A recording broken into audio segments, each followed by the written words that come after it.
On this next project, we're going to take a look at keyframes and the differences between them and how they can control the different properties of our objects. Remembering that in After Effects, everything is property based. So we are animating numerical properties of objects.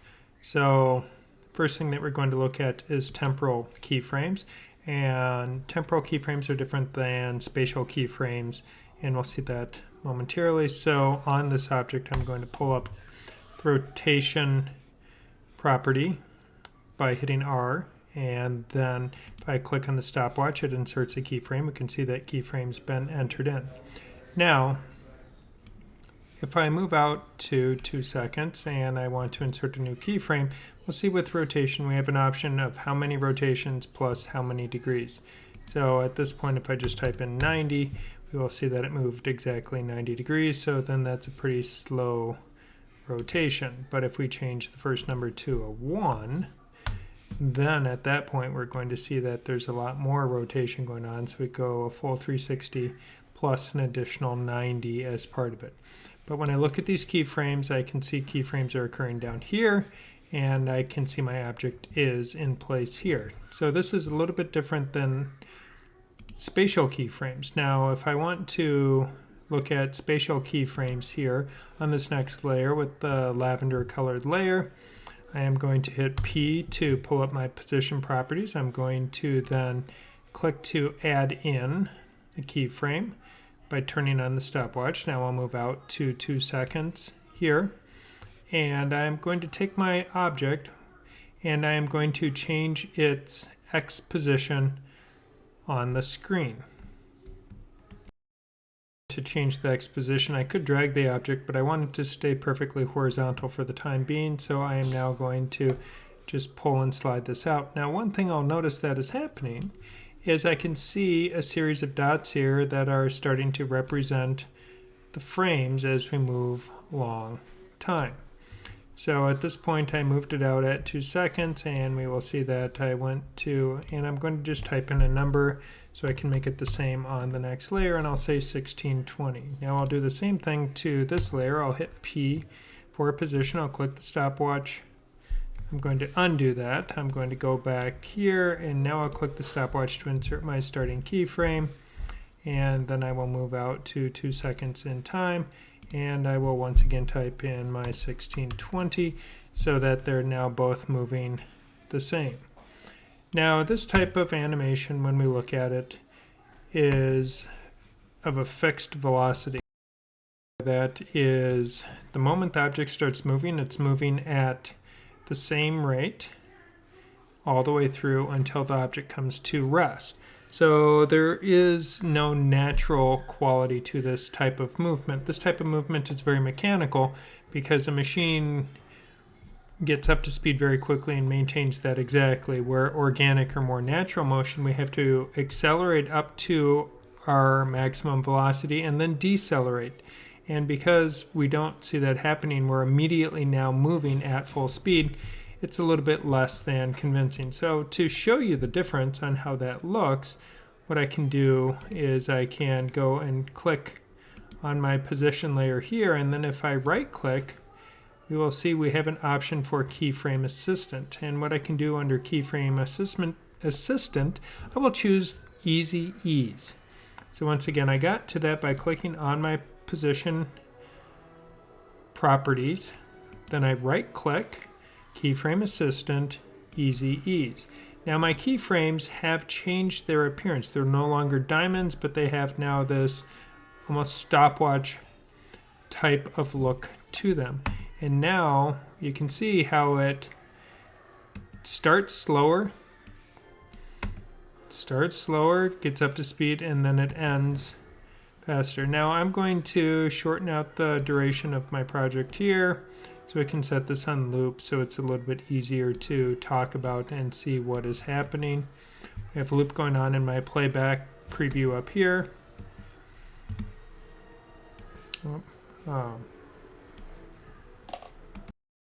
So with this, we can see how it speeds up and slows down, so it's not moving at mechanical fixed velocity.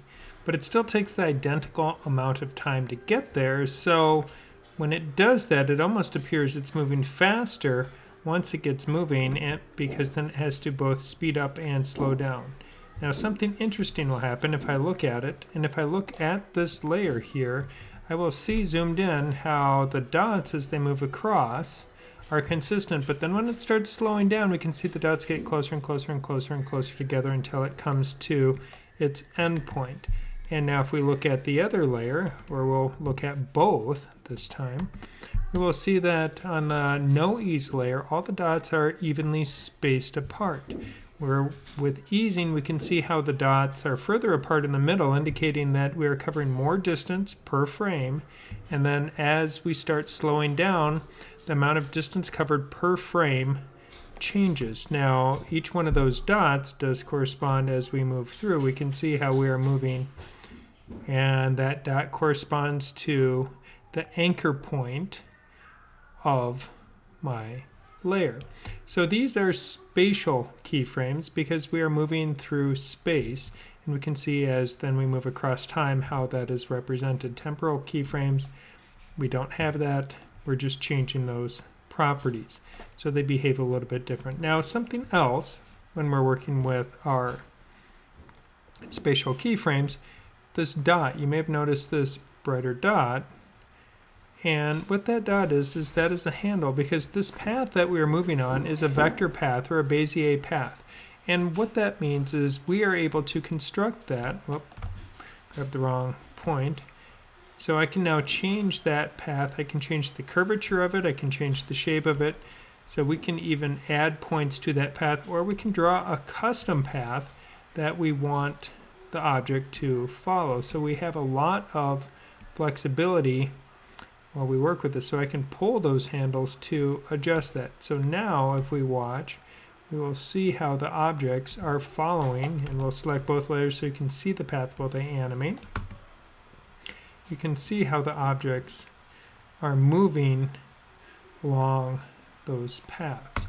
So being able to animate along a path gives us a lot more control and flexibility while we're animating, because it's not just move it, advance a couple frames, move it, advance a couple frames, but we can create smooth, elegant, and graceful motion, whether we're animating in a picture or text or objects on screen. To continue with our exploration of paths for animation, we're going to take a look at how we can use motion paths that we draw both in After Effects, or how we can achieve those paths from an Illustrator file. So I have an Illustrator file that I've created. It has two layers on it. So one layer represents the ship artwork and one represents the background artwork, so we can see what is present in that file. So back in After Effects, I am going to double click in the project window, and I could also go under File or right click and choose Import, and I'm going to select the Illustrator file, and I'm not going to bring it in as footage, because if I bring it in as footage, then it's going to not be editable in the way that we need it to be. We want our two layers to be separate. So then I will choose Composition, Retain Layer Sizes, because I want to keep these as is. Now, these layers are set up at the same size as my After Effects compositions at 1080 HD, so I could probably just choose Composition as well, but just to be safe, I'll choose Retain Layer Sizes. So I've selected my file.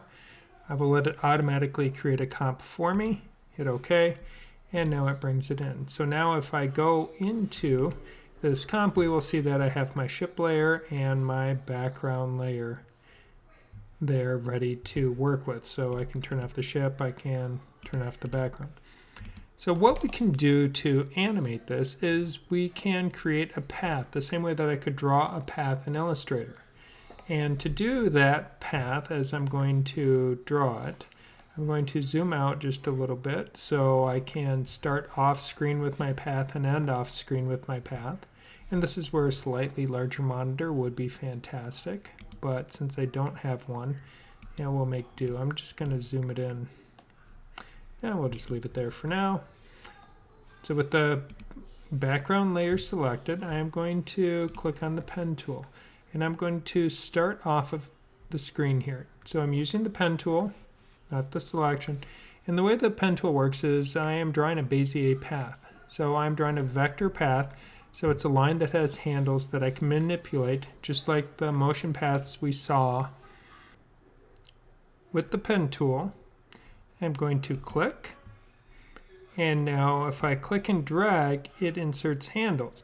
Now I don't want too many points. If I have too many points, it's hard to have a smooth line, but I do need enough points that I can control the shape of this path as I am drawing it. Generally what works is you need about enough points, 4 points to make a circle. So you can turn about 90 degrees between points. Now if I put a point right here and then click right there, I'm probably going to end up with an extra buckle in the line. I'll get a smoother curve, again, fewer points. Now I'm going to go another 90 degrees and I can click about here, and then I'm going to click here off screen.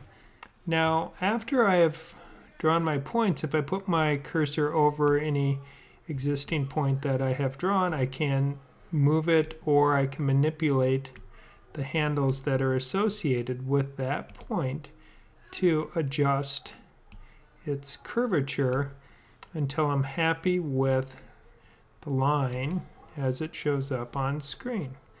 Because I'm trying to get this path to reasonably match the direction and curvature of the blue line, because we're going to use this as a means of animating our ship. So now that I have drawn it with the pen tool, I can go back to the select tool because that's what I will need next. And with this layer here, I can hit M for mask, and now I will see there is the path. Now I can take that path that I've drawn, select it, so I've clicked on mask path, and I will go under edit and choose copy or Command C. Now I can close that layer and go to my ship layer, hit P for position, click on it. I'm not clicking the stopwatch, I'm just clicking on position, and now I can hit Command V or edit, paste, and you can see how it now put that path on that layer, and we have a series of keyframes. Now if I scrub through here, we can see how it's moving. It's not quite lined up, but I can now take that path, those position keyframes, and I can move my artwork until it lines up. And now if I drag, I will see how my ship is following that path. So it's a pretty fun way to animate something along a given path. So if you know you want to animate a car, a plane, a ship, the sun, the moon, a leaf, you can create paths for your animations to better control how that animation is moving. Now we will notice that there is something a little bit off here on this animation. Now the gold line, if I look at this gold line that I have here, that is the mask path on this layer. Do I still need that path? No. So I could just take that mask path that I have drawn and I can just hit delete. Well, that deleted the one point.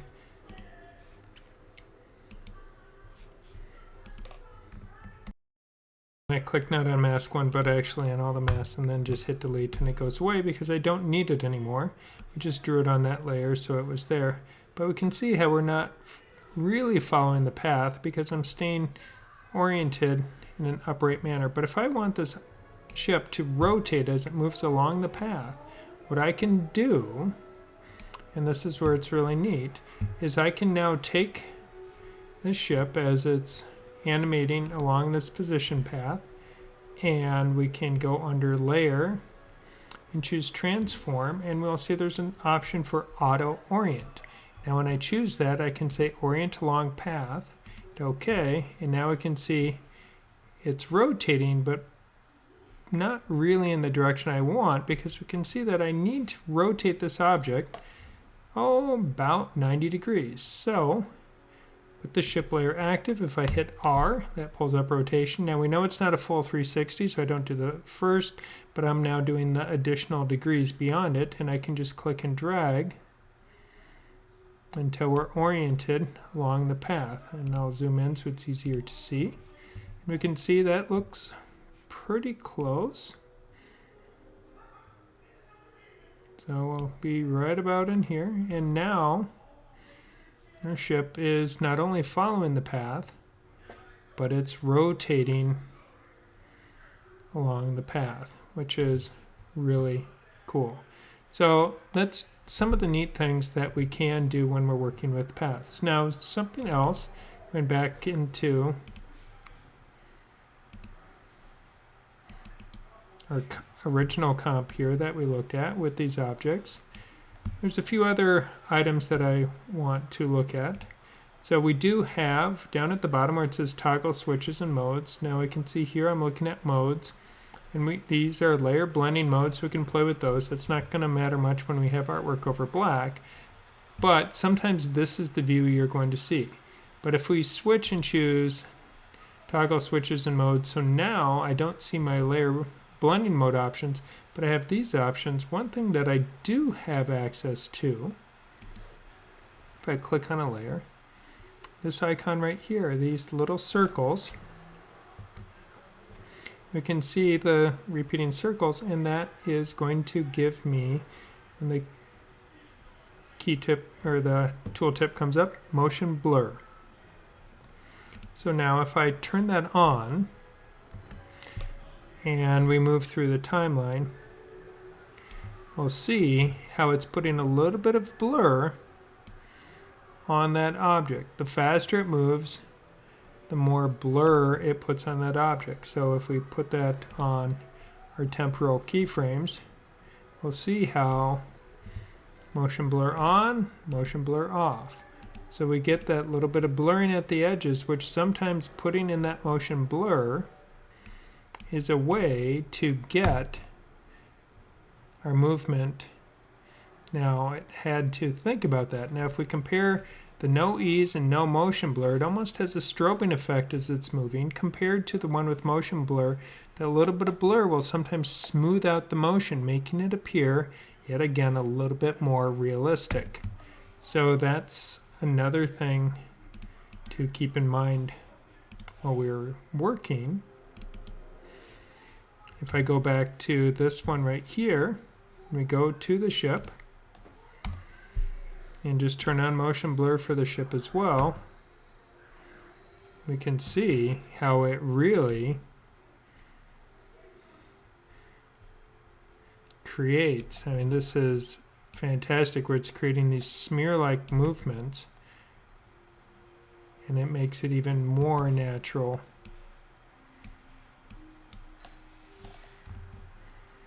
Let's see, it's off screen right about here, so we can just shorten it so we can have it on permaloop. There's no reason to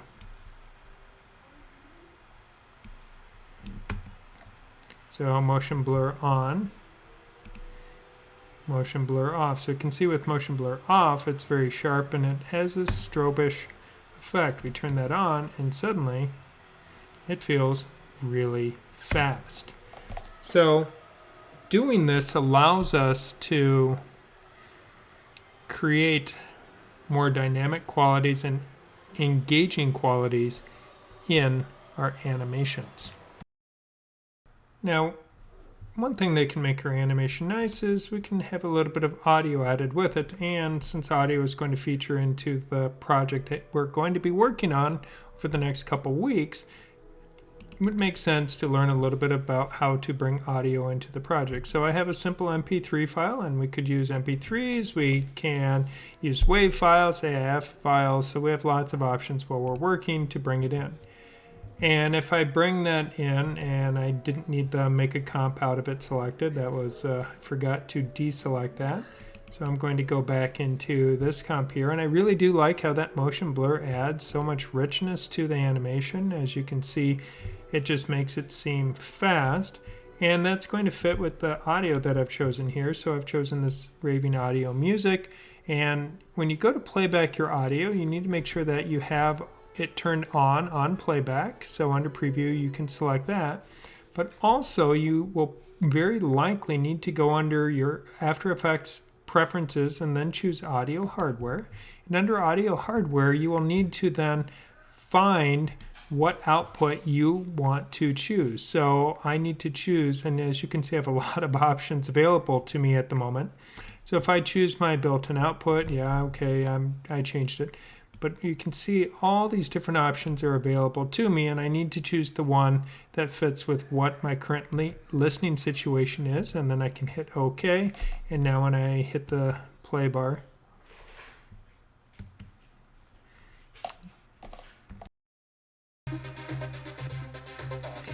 so we can see the audio is now able to play back in addition to having the artwork animate on screen. Now, syncing our audio to the animation can sometimes be hard, so what we need to do is toggle open our audio layer, then toggle open under waveform, and once I get under waveform, I will see where then I can see the spikes, I can see the intensity of the audio, and that helps me find particular points or important points within my audio, and I will be able to use that for animation purposes. So we can see each beat has a spike to it. So if I was trying to animate something specifically to the beat, I would start aiming for that point in the audio and not just scrubbing the audio, listening, and trying to find where is that exact frame where something is happening.